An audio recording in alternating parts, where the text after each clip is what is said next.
Drive Beyond Horizons is essentially a driving survival game that feels like a spiritual successor to games like The Long Drive. It puts you in a post-apocalyptic world where you're tasked with keeping your vehicle running while exploring a procedurally generated world. The game starts you off at a small shelter with a partially assembled car. Your first task is to get this ride operational by finding the missing doors, adding fuel, checking the oil, and making sure the radiator has water. The assembly process is pretty straightforward but gives you a good sense of the game's mechanics. Once you are on the road, you'll have to monitor your fuel levels, engine oil, hydration and food. There are gauges on your dashboard and indicators in the user interface that help keep you track of everything. If you run out of fuel, you're stranded. The world itself is quite atmospheric. There's a day-night cycle that drastically changes visibility, and the weather system includes heavy rainstorms. The rain actually manages to make the ground look wet, which is always a nice touch. Driving at night is particularly challenging without proper headlights, which creates a genuinely tense atmosphere.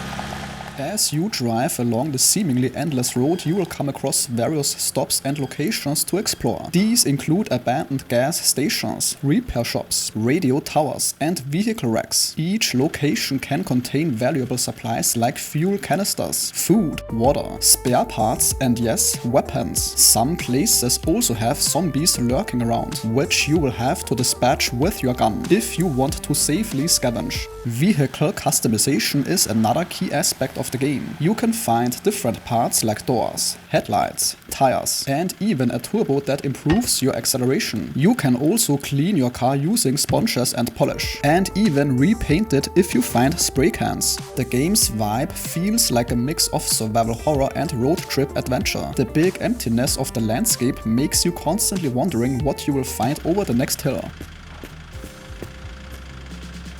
The game is gonna be in early access, which means modding support is not yet available, but is planned for the future. And while the game is totally playable right now, they do plan on adding more content and quality of life improvements. And that sentence concludes today's video. If your time was respected, a like or comment is very much appreciated.